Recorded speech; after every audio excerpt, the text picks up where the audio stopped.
I used to love the quiet. Living alone on the outskirts of town had its perks. No noisy neighbors, no distractions, just me and my dog, Max.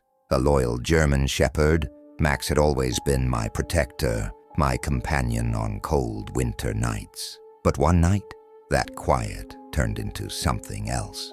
It started with Max. Every night at exactly 2 a.m., he would wake up, leave my side, and go downstairs. Then came the barking, deep, guttural, warning barks. At first, I assumed he was hearing something outside, raccoons, stray cats. But then I noticed the pattern.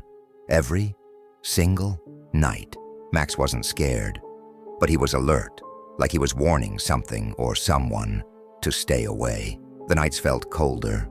The silence in the house felt different, heavier, and I started to dread the sound of Max's claws clicking against the wooden floor as he left my room. Then came Friday night. It was the middle of December. Freezing. I was wrapped in a blanket, trying to distract myself with a movie. Max was curled up beside me. But at 1:59 a.m., he lifted his head, ears twitching, eyes locked on something I couldn't see. The clock struck 2 a.m. Max stood up. He walked toward the basement door, and then he growled, low, deep, a sound I had never heard from him before. The hair on the back of my neck stood up. I muted the TV. My heart started pounding. Max moved closer, his nose almost touching the basement door. Then without warning, he barked. Loud, repeated, desperate. I reached for the flashlight on the table, my hands cold and clammy. Every part of me screamed not to open that door, but I had to know. I stepped forward, gripping the doorknob, slowly, carefully. I pulled it open just enough to shine the flashlight inside. The beam cut through the darkness, illuminating old boxes, broken furniture, scattered tools. Nothing unusual. And then something moved. A shadow, quick and fleeting, slipping behind a stack of boxes. My breath caught in my throat. My mind raced. Was it an animal? Or was someone down there? I couldn't go down alone. My instincts told me to run, but this was my house. I needed to know. So I called my friend Luke. He was the kind of guy who didn't hesitate. When I explained the situation, he didn't laugh, didn't brush it off. Those 10 minutes felt like an eternity. Max never left the basement door. His barking turned into a low whine, his body tense, tail stiff. He knew something was down there. When Luke arrived, he didn't waste time. Armed with a flashlight, he gave me a nod. We stepped inside. The air was damp, thick with mildew. The wooden stairs creaked under our weight. The flashlight beams swept across the room. Nothing but junk. And then, movement behind the boxes. We froze. I could hear my own heartbeat. Luke took a step forward, shining his flashlight over the corner.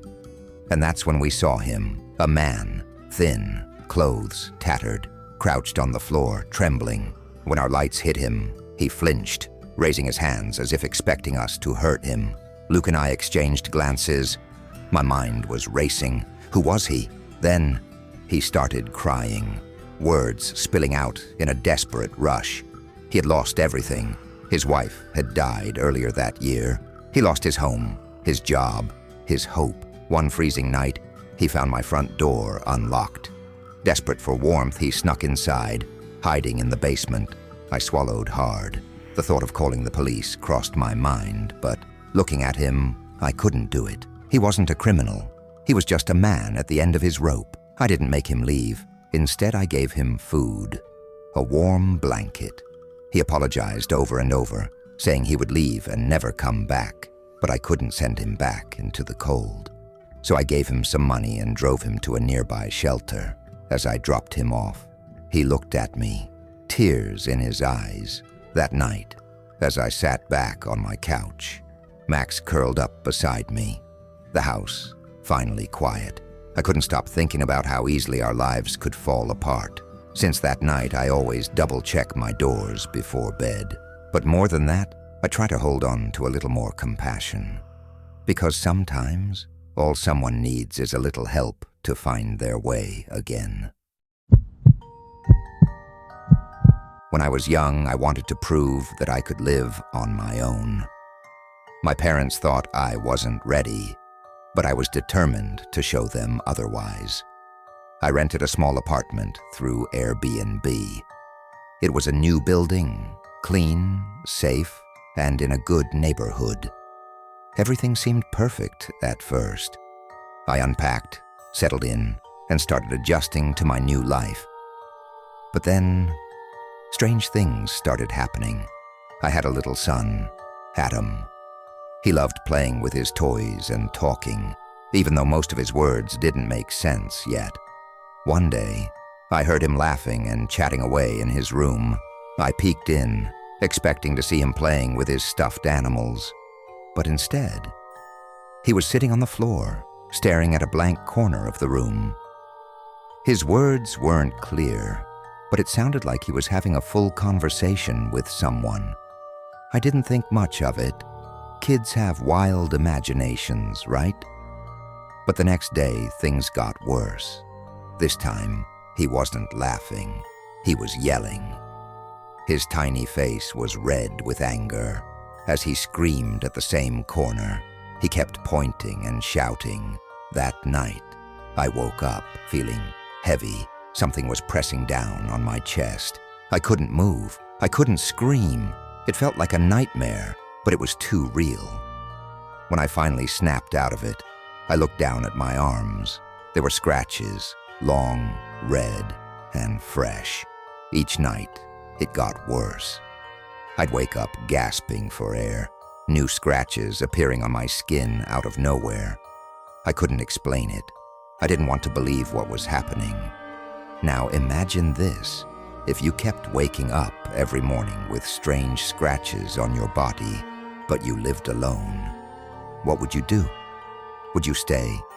Or would you leave immediately? Tell me in the comments below.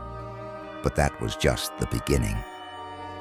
The shadow, watching me. I worked the night shift with my mom at a government building.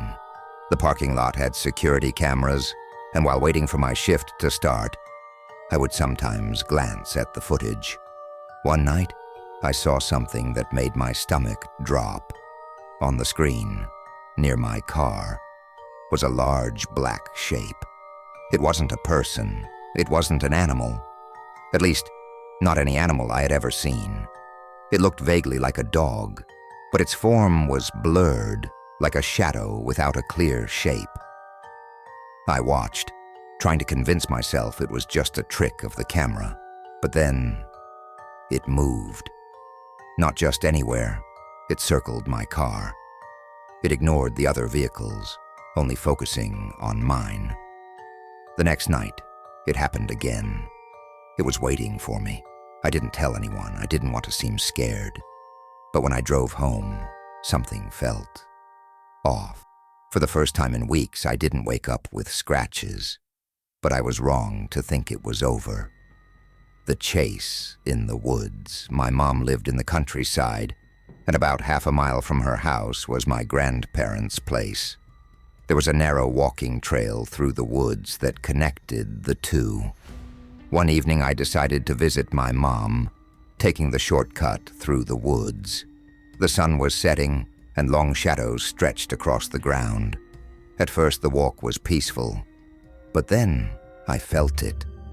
That unsettling feeling of being watched. At first I brushed it off. The woods can play tricks on you. Branches shifting, leaves rustling. But then, I heard it. A deep, low growl. It wasn't normal. It was deep, guttural, filled with rage. My heart pounded as I turned around, and there it was, standing at the edge of the trail, half hidden in the shadows. The black figure, the same one from the parking lot. But this time it was closer. Its form rippled like smoke, shifting and twisting, even though it stood still. It had no eyes, no face, but I could feel it staring at me. I started walking faster. The growling got louder. Then, footsteps, heavy crunching leaves behind me. It was following me. I knew if I ran, it would chase me. Every part of me screamed to get out of those woods, but I forced myself to keep walking. My legs shook with every step. Then it made a sound I will never forget. A howl. But not like any animal I had ever heard. It was long, deep, and furious. The air felt heavier. The trees seemed smaller, as if they were closing in around me. I knew in that moment, if it caught me, I wouldn't make it out alive. Somehow I reached my mom's house. I slammed the door behind me and locked it. She saw my face, panic-stricken, and asked. I struggled for words. I could barely breathe. Finally, I said. My mom's eyes widened, and that's when I realized it wasn't just my imagination. Whatever this thing was, it was real, and it had followed me home. When I was in college, I shared a small off-campus apartment with my best friend, Jamie. We weren't exactly the party type. No wild nights, no loud music. We preferred quiet, eerie adventures over crowded clubs. One cold October night, boredom got the best of us. It was past 2 a.m., and the streets were silent except for the occasional rustling of leaves. We weren't drunk, just restless, looking for something to do. That's when we saw it, a black dog, lying motionless in the gutter. Its fur was dull and matted. Its body was stiff, the way animals get after death. Under its head, a dark, greasy smear glistened under the streetlight. It didn't take much imagination to guess what had happened. Jamie knelt beside it, shaking his head. He muttered. There was nothing we could do, so we walked on, trying to shake the unease. A few blocks away, we reached a small park. The swings swayed slightly in the cold breeze, creaking softly. The streetlights cast long, eerie shadows across the pavement. We sat on a bench, talking about nothing in particular, just enjoying the quiet. About an hour later, we decided to head back. As we neared the spot where the dog had been, a car passed, its headlights slicing through the darkness. And then we saw it again, the same black dog, alive. It was crossing the street away from us. Its movements were slow, almost limping. Its shadow stretched unnaturally long under the streetlight. Jamie froze mid-step. I nodded, my mouth dry. We rushed back to where we had first seen it. The body was gone. The dark smear remained on the pavement, but the dog had vanished. The air around us felt heavier, like something unseen was watching. I tried to shake off the feeling, convincing myself we must have been mistaken. Maybe the dog hadn't been dead after all.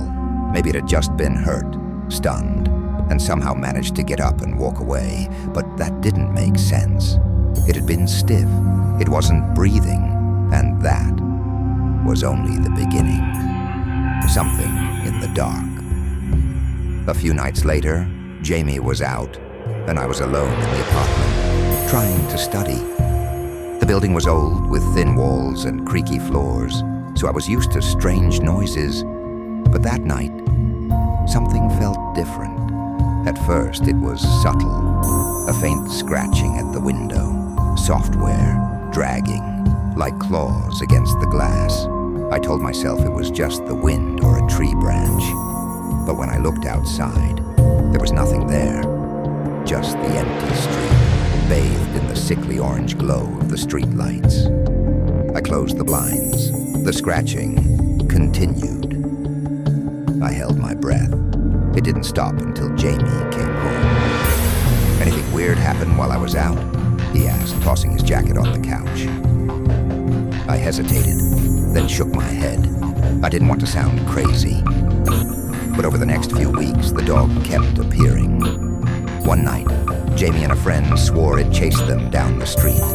Another time, I saw it sitting under a streetlight across from our apartment. Its eyes reflected the light in an unnatural way. It didn't move.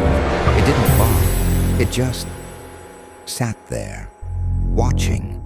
Then the rumors started. A neighbor mentioned seeing a black dog roaming the area late at night.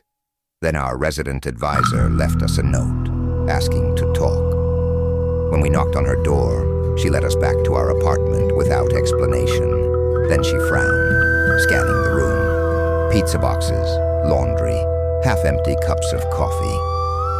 Jamie and I exchanged a look. Her face tensed. We didn't argue. What could we say?